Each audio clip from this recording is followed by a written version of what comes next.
This is DJ New. The most interesting DJ in the world.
DJ New. Out the corner with the money, I got a bird.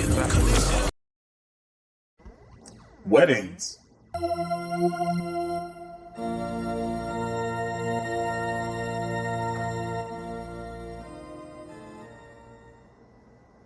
Music.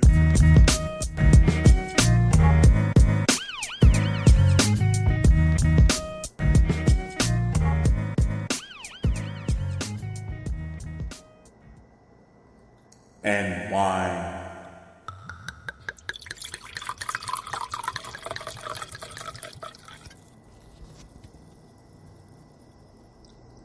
With New. This is DJ New. The most interesting DJ in the world.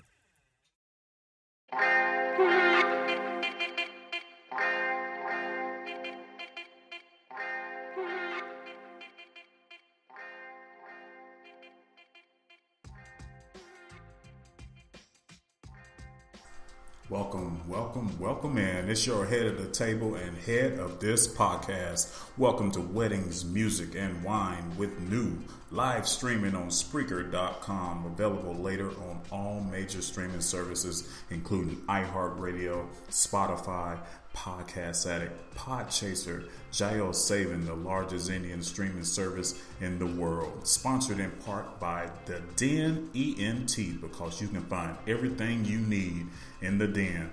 Welcome in on this Sunday evening. It is now episode 5 with New. My last show was all about the nice, groovy cocktail music you could possibly be playing for your guests at cocktail hour. Today we dive back into the top 10 tips for planning your wedding with number 3, guest list, and number 4, your timeline. Along with some feel-good instrumental music playing in the background like just now, and some featured original music on throughout the show as well. Please don't think I have forgotten about the wine of the day, which I am sipping on right now, and we'll talk about at the end of the show also. Over the last month, the podcast has expanded outward to even more states here in the U.S. and, of course, other countries across the world. So let's start off with a little bit of music, get into the mood with Weddings, Music, and Wine with New, with a little bit of instrumental funk, R&B, sensual love music, simply just called celebrations, because that's what it is. It's all about the celebrations. So let's just go into a little bit of celebrating. Your DJ has only just begun. The celebration!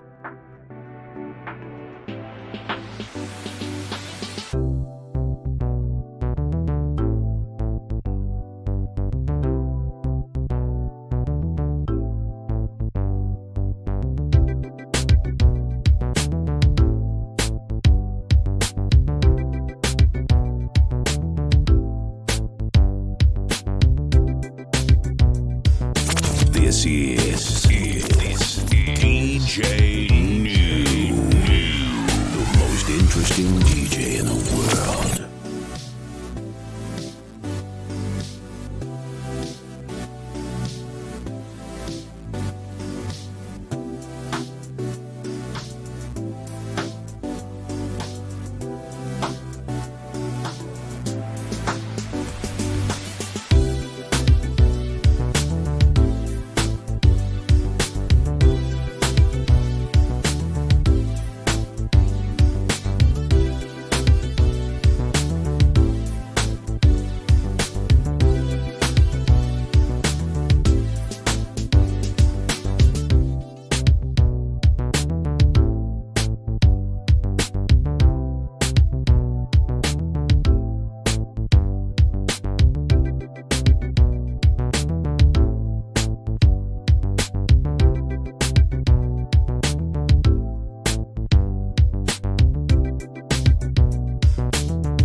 This is DJ New, the most interesting DJ in the world.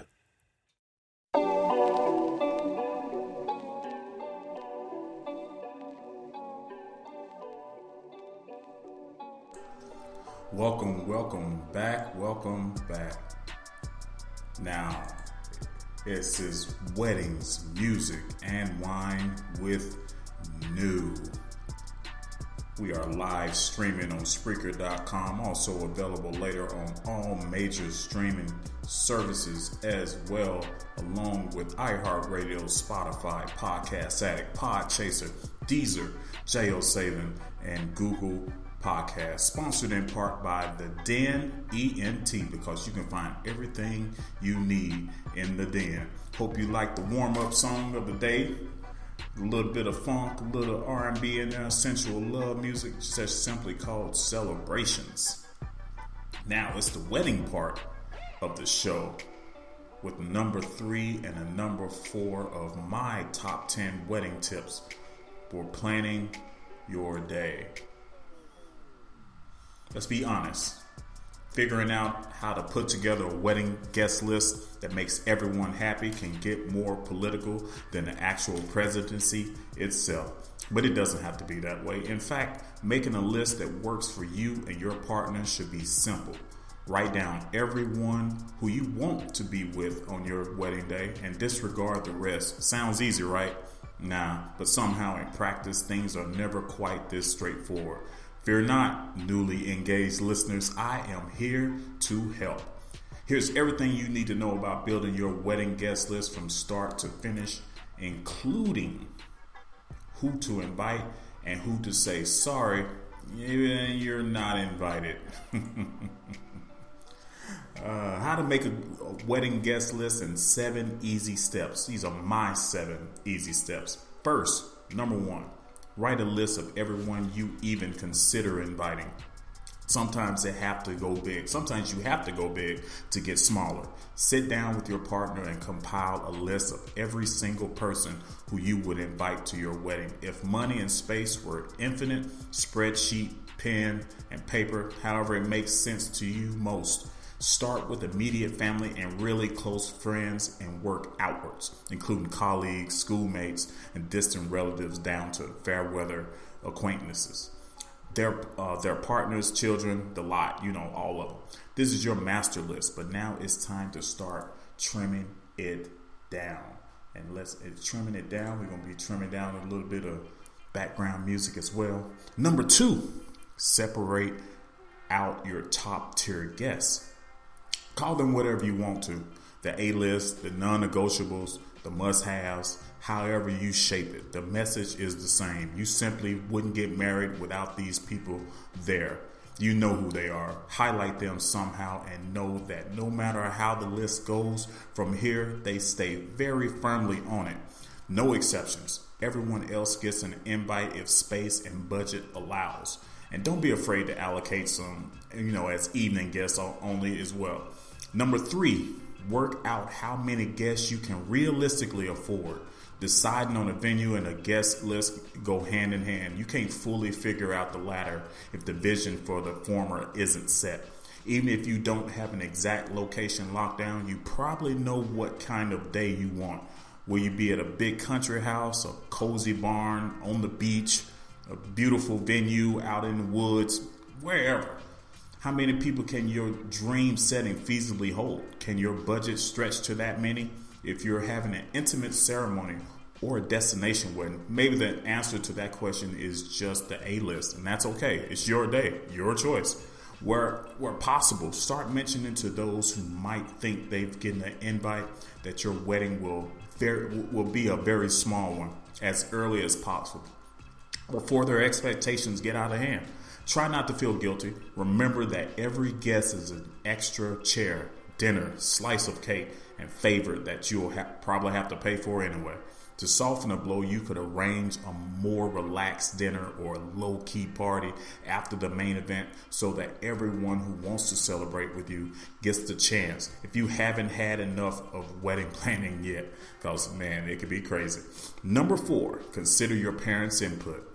Traditionally, both sets of parents get a say on who is invited to a wedding, particularly if they're contributing to the wedding fund, which usually happens. It goes without saying that when it comes down to it, it's your decision, not theirs. But to avoid unnecessary friction, it usually makes sense to at least loop mom and dad in early, and certainly before you consider posting any save the dates. The best way to approach the conversation is to be upfront. Once you and your partner are in agreement, show the parents the plan, let them air any concerns in a respectful way. It may be that you can resolve them between you, or you've already thought of the same issue but worked it out yourselves. Alternatively, some couples reserve a portion of their guest list for their parents to allocate themselves. They can ask whoever they like as long as you all get on, but it's a set number of seats that works for your venue and budget and no more. Number 5, be fair with family. If 4 of your cousins are coming, the 5th will probably be upset if they're not. And if your partner's great grandma gets a front row seat for the vows, yours might be miffed to have been dropped altogether. It's not obligatory or indeed foolproof, but one effective way to avoid hurt feelings is to ensure that you treat members of your different families in the same way. Even if you're disappointed, they're much more likely to understand an all or nothing approach. Sadly, we haven't had space to invite any of the aunts and uncles than an uncomfortable explanation of how you're closer to one side of the family than the other. Don't do that. Number 6, stagger your invites. Your first draft of the final list probably won't actually be final. Etiquette dictates that you should send your wedding invitations at least 8 weeks in